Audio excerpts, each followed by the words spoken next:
Hello and welcome to our gathering. You are joining in, apart but together, with the SSUC community for this gathering of Sunday, February the 13th, 2022. I hope you're warm. I hope you're safe. I hope you're well. Beyond anything else, whether you're watching live or later on, whether you're near or far, regardless of who you are, your past, your present, you're not just welcome here. You belong. So welcome. Here in Edmonton, we gather on Treaty 6 territory, and we acknowledge our connection and gratitude to the First Peoples of this land, the heartbreak and the hope in our commitment to truth and to reconciliation. I know you'll share gratitude for the land in the place where you're at today, for the First Peoples, for the land, the tradition, the heritage, and the work ahead of us all. Along with Deb on piano today, Noah and Dara staffing our technology, we welcome you. A word of thanks this morning as we get going and gather together. First, thanks to Nell and Curtis, who stepped in and offered us a thought-provoking and inspiring gathering last week. And this week, as we share the wisdom of winter that you've sent in to us over the last little while, a huge thanks to you and to Nancy, my partner on the ministry team and good friend who from Vancouver Island helped organize and put much of the video pieces that you'll experience today together. You've been present to me in these weeks' community, and I want you to know that whether you've sent condolence cards upon my dad's death, or baked, or sent meals, or texted, or called, or emailed, or have just been quietly holding us all in your strong hearts, it's profoundly an act of community and of compassion, and we thank you very much. Near or far, connection and community is real. We've all felt that at one time or another. And so we light our candles this morning. I invite you to light your candle at home as we light our candles here, to remind us of our togetherness. The light of connection that binds us.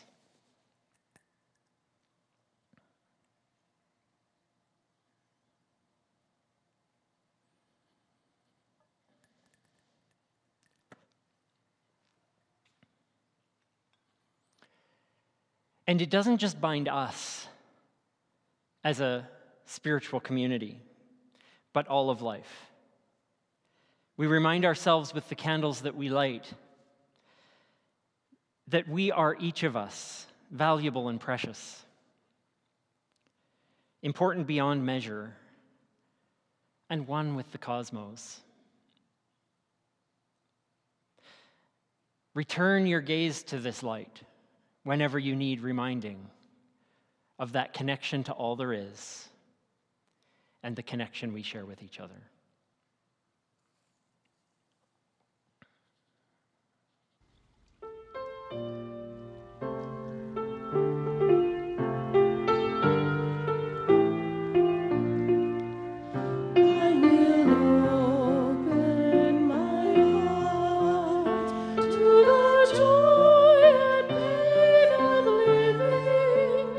As I live, may I love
I want to share a few invitations with you right now to talk about the days and the weeks ahead as we have opportunities to either gather or connect online as community.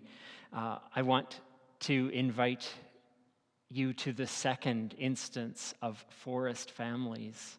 Allison and Zoe welcomed quite a few families and little ones in January to Victoria Park to have a morning of time together, time apart, solo time in the forest, and some wonderful time of connection. And so please consider finding a young one, a younger one, a little child, hopefully one you know, I would suspect, a grandchild, a child, a niece, a nephew, a teen, and consider coming to Victoria Park on February the 19th at 9:30 a.m. And you can see the details on our website to register and find out about the COVID restrictions and how you might participate. Coming up as well, our presentation of The Little Prince, Saturday, February the 19th at 7 p.m. Don't be fooled that it's already this Saturday. We are meeting together online by Zoom link.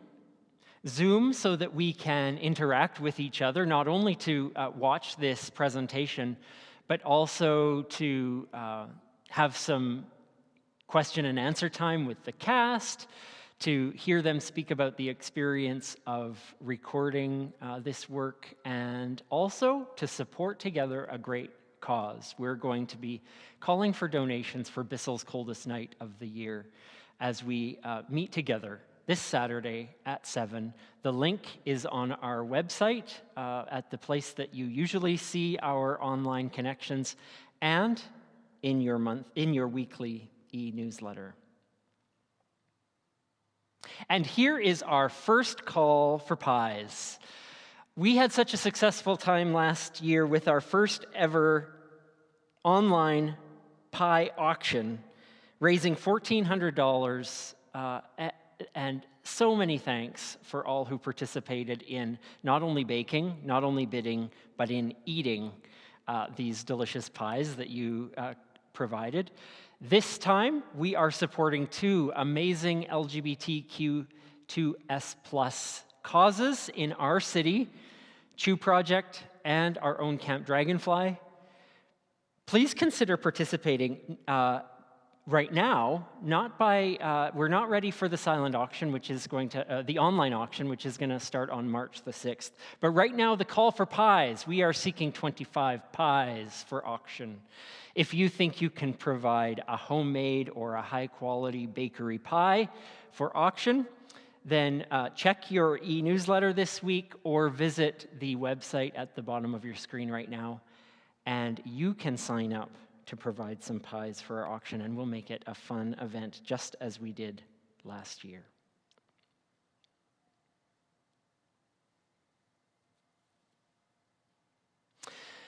Our time for all ages this morning is actually a winter submission.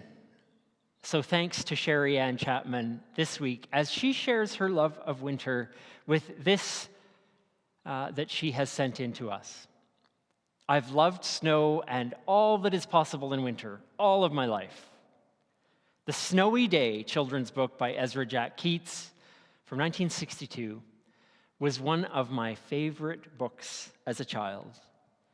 And there is Sherry Ann in her winter garb out for a walk, or is it a snowshoe? And we thank Sherry Ann for this suggestion and the connection to this rendition of The Snowy Day. The Snowy Day by Ezra Jack Keats, an animated storybook.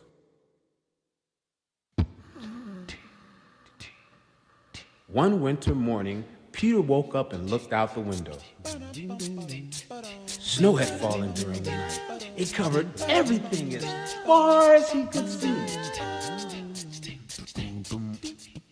After breakfast, he put on a snowsuit and ran outside. The snow was piled up very high along the street to make a path for walking. Crunch, crunch, crunch. His feet sank into the snow. He walked with his toes pointing out like this. He walked with his toes pointing in like that. Then he dragged his feet slowly to make tracks. He found something sticking out of the snow that made a new track.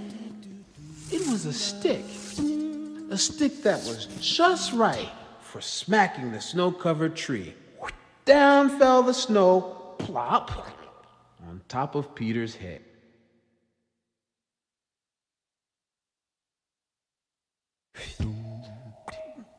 He thought it would be fun to join the big boys in their snowball fight, but he knew he wasn't old enough. Not yet. So, he made a smiling snowman, and he made angels. He pretended he was a mountain climber. He climbed up a great, big, tall, heaping mountain of snow and slid all the way down. He picked up a handful of snow and another, and still another, packed it round and firm, and put the snowball in his pocket for tomorrow. Then he went into his warm house. He told his mother all about his adventures while she took off his wet socks. And he thought, and thought, and thought about them. Before he got into bed, he looked in his pocket. His pocket was empty. The snowball wasn't there. He felt very sad. While he slept, he dreamed that the sun had melted all the snow away.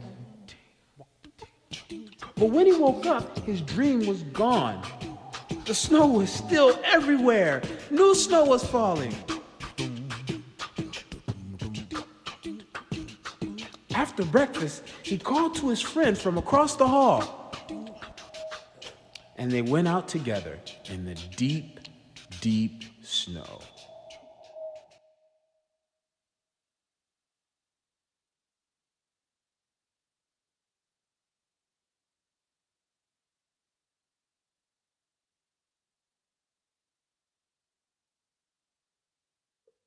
The theme of winter and Lauren's story a few weeks ago reminded me of my own experience of losing a partner. My girls were still university age and living at home when my husband died. I found creative expression for my grief in writing poetry. This poem, titled Robin's Song, was written in March following the second winter and acknowledges the healing power of nature. Robin's Song. Snow melts slowly, gardens a distant dream. The winter has been long, ice pervades my soul. I open the door slowly, morning ritual. Grab the newspaper, greet the world.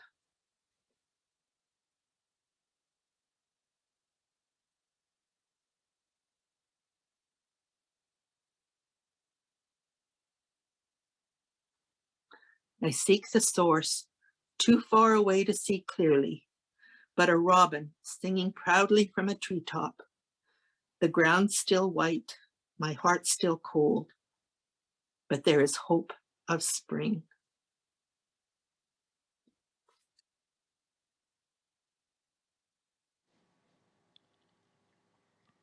Jim Spears shares this experience from the winter of 2016, 5 months after the passing of Wendy, his wife. He writes, "From the dull and dark winter days of grief, there was a walk in bright sunshine and crisp cold to the rink with a blanket of untouched snow. The grandkids made snow angels in memory of their grandma.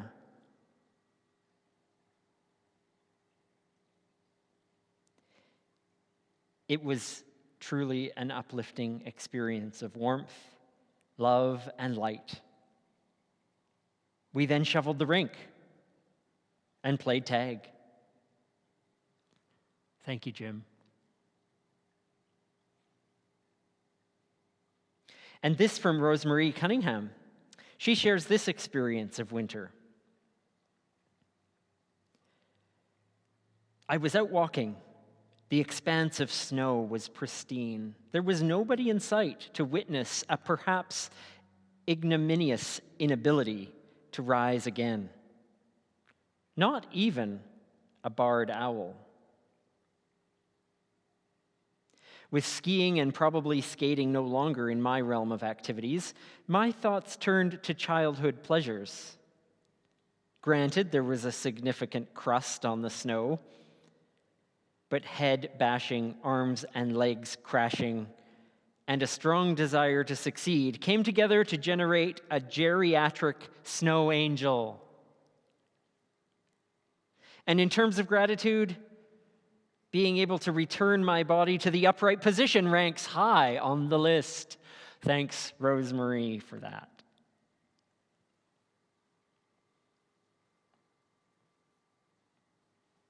One morning, many years ago, we woke up to hear it was 40 below out.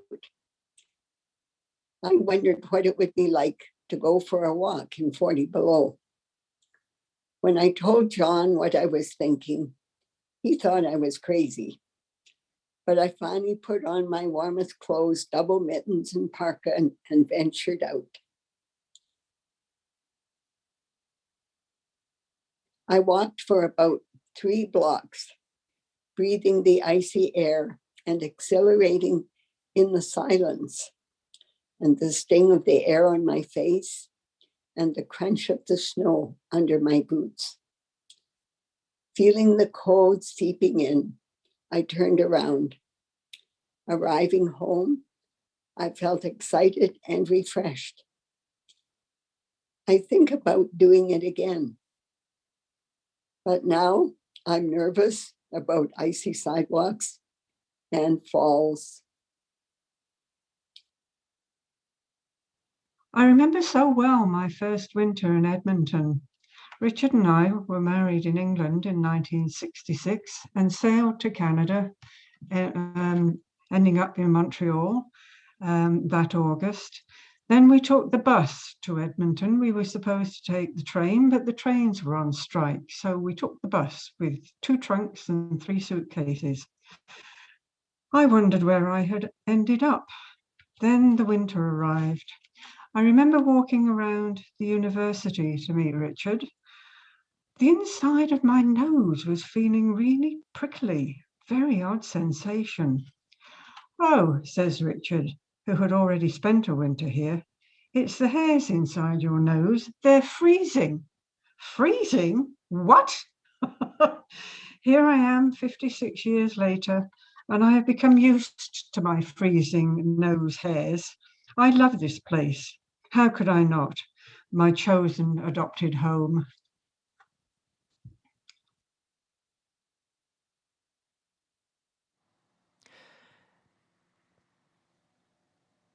That is not the only evidence of frozen nose or frozen everything else. Marilyn and Peter share a picture of a recent walk during that ultra cold snap and looking like many of us looked, or at least felt, during that time, bundled up for their daily winter walk. And on one of those walks, Peter and Marilyn also share how they have shared winter space with a friendly cohort.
For many years, it has been our practice to plan and prepare for Christmas in the early fall, then eagerly pack our bags for an extended warm weather vacation, which brought us back home just before Christmas.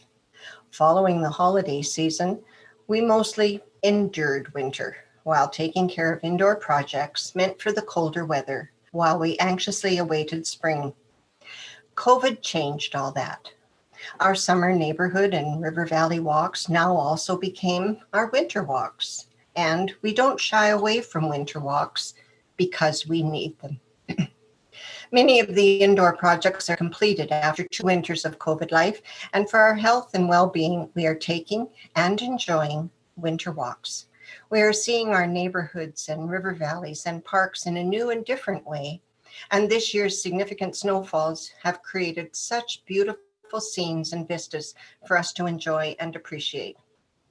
The meeting of other walkers and the many dogs have offered us special moments for a brief exchange of greetings. So we await Mother Nature's return of spring. However, in the meantime, we are learning how to enjoy her gift of winter.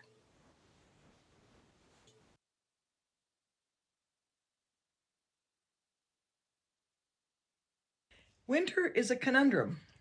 It is darker and it's colder, less inviting outdoors than the other seasons. This is only until you roust yourself out and embrace it.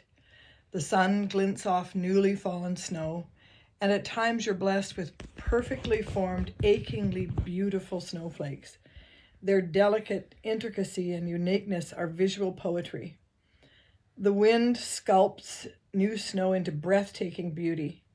Snow angels beg to be born. Hoarfrost delights the eyes, and wild animal tracks traipse off into the forest. Each time I have undertaken a winter sport or outdoor activity, as soon as the fresh air fills my lungs, I'm invigorated. Regardless if we're skiing, snowshoeing, sledding, skating, or briskly walking, the same thing happens. The downside is the melt and thaw or freezing rain, which precludes much walking. One of our favorite winter events is the Flying Canoe Volant in the Mill Creek Ravine, annually in late winter. In fact, our first real date was spent there in February 2020. A dazzling array of colored lights and shadows in stunning patterns is displayed all down the ravine. The temperature is often far below freezing. It's hard to describe the feeling of trudging through the gloriously lit snow, hearing distant fiddles from the Métis camp and drums from the Indigenous camp. There is jigging to be had, a wooden floor pulsing with heavily booted dancers, their warm breath hanging in the frigid air. Magic is in the winter air. The beauty of an Alberta winter overrides the frigidity. Not many views are more stunning than a fluffy white snow against a vivid blue sky. Here's to winter. Cheers.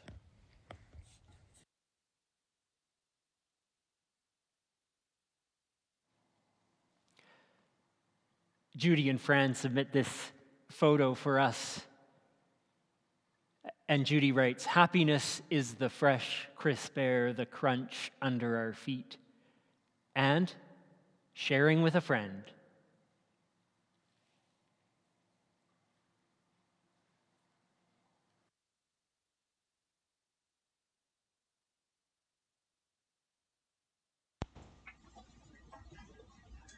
There are long stretches in the winter when the weather is rather nasty for going out, and then there is the COVID pandemic making gatherings rather risky for catching the virus.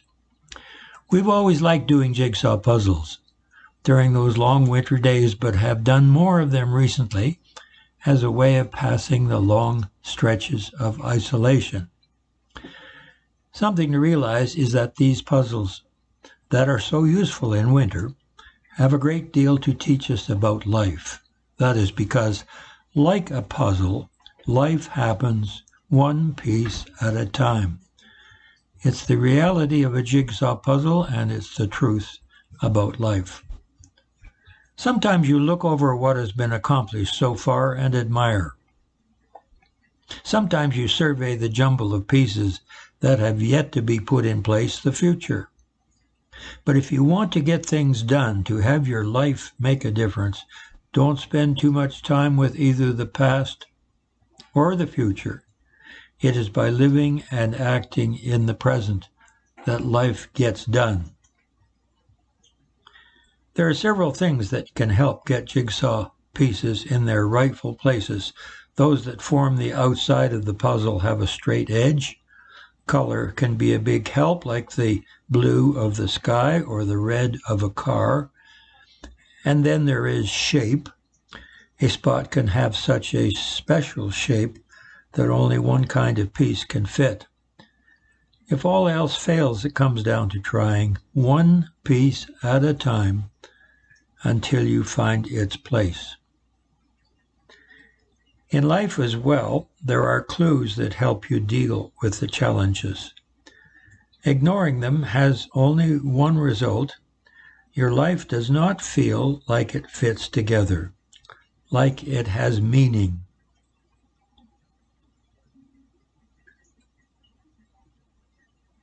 It is truly exciting when we are doing results. What we're doing results in lives that feel integrated and whole and meaningful. So keep puzzling. Happy puzzling.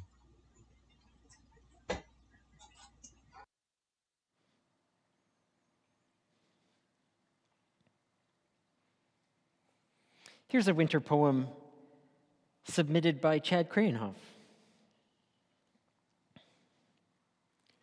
Winter is a question mark. It inquires how we respond to our environment. Do we get swept up in the current? Do we fight our way upstream? Do we reflect on what we want and need to float when it serves us and paddle furiously when required?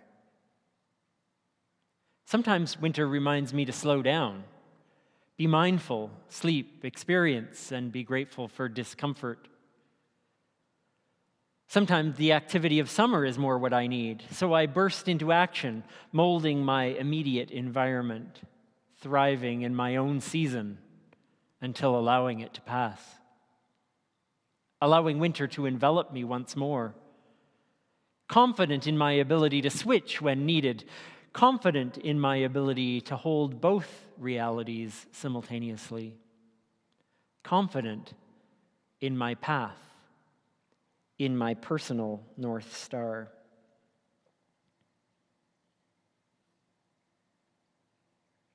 Thank you, Chad, for that poem. I included here a picture of Chad and Meredith at their wedding ceremony last July 2nd.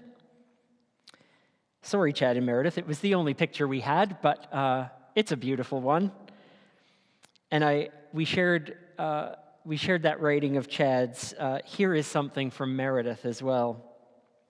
Meredith writes, "One of the things that my family has been doing during the pandemic is to record songs together apart.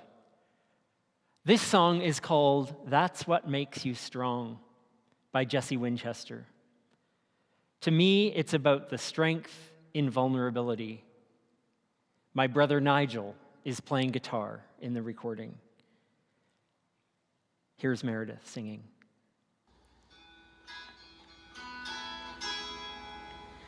When you love somebody, then that means you need somebody.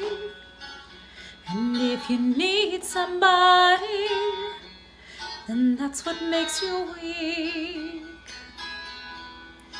Oh, but if you know you're weak, and you know you need somebody, then oh, it's a funny thing, but that's what makes you strong.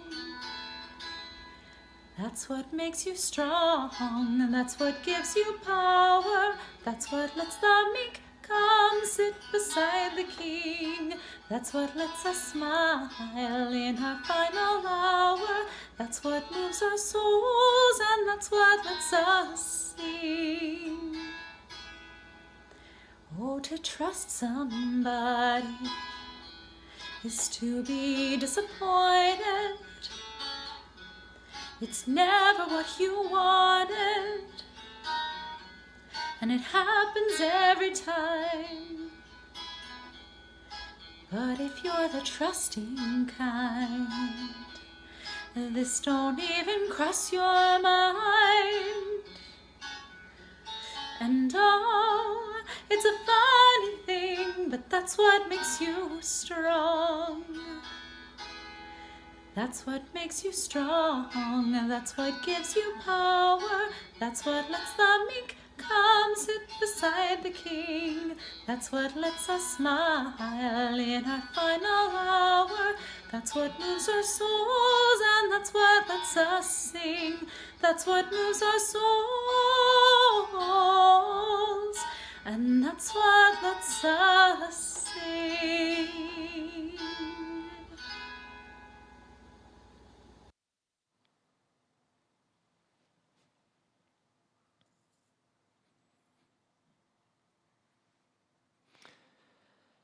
Whether, like Chad wrote in his piece, we are at a place of slowing down or a place of action, we are learning, all of us, day by day, that we are better off when we are caring for ourselves, listening to ourselves, and giving ourselves time and space for whatever it is we need.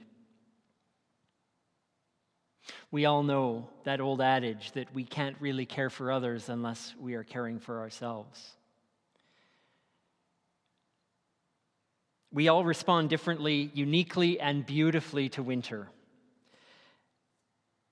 You've all written, recorded, shown us in so many ways in the pieces that you've shared with us over these last weeks. And thank you for the witness and illustration of this stunning truth. We receive these as testaments of how we each uniquely care for ourselves in whatever season we're in, particularly in this cold one of winter.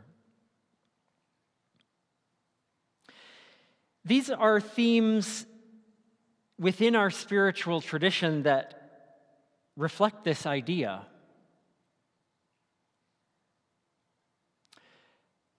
I'll read you these as you see them on your screen. To grow wise is to love oneself. The one who cherishes understanding will find good life. That comes from Proverbs. And from the first letter to the Corinthians, hear this wisdom. Realize that you yourselves are the temple of the Holy, and the Spirit dwells in you. This temple is sacred, and you, remember, are the temple. Caring for ourselves is part of the spiritual journey. To love oneself is to be wise. To see our own selves, our own bodies, our own beings as a temple to be cared for, within which sacredness dwells, is to be on a path of wisdom. So may you know this wisdom in your hearts today, that our care for ourselves is a spiritual act, that we must first and foremost love ourselves to know how best to love our neighbor. It's an act of devotion, it's an act of faith, it's an act of love to care deeply for ourselves. So whatever way you're responding to winter, with joy, with grumpiness, with action or hibernation, with patience or irritation, may it be with love and care for yourself that you move through this winter time. Be kind to yourself, my friends. And I'll preach that to myself as well. Give yourself gentleness and love. Nurturing our own temples will bring with it wisdom we need for the coming of whatever's next. May it be so for you in this winter day, winter week, and winter season. In so many ways, may it be.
We strengthen our intentions with one another. We share these words, and I invite you to either speak them with me or let them fall gently upon you, or save them for a time when you need them most. We pray together. May we grow still enough to hear the small noises earth makes in preparing for the long sleep of winter, so that we ourselves may grow calm and grounded deep within. May we grow still enough to hear the trickling of water seeping into the ground, so that our souls may be softened and healed and guided in its flow. May we grow still enough to hear the splintering of starlight in this winter sky and the roar at Earth's fiery core. May we grow still enough to hear the stir of a single snowflake in the air, so that our inner silence may turn into hushed expectation.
With strength and courage, we make our way forward through winter. It's mid-February. We know that if we think it's spring, it's just a fool's spring. So we will not be fooled. We'll know that perseverance is required in this part of the world. And we will do it one step at a time, with courage, with hope, and knowing that we walk carefully, side by side, hand in hand, as community, and as people who know that as long as winter might be, spring is coming. And today, it's one day closer. So may we go with strength and courage to care for ourselves, to walk the winter way in strength and love. May you be well.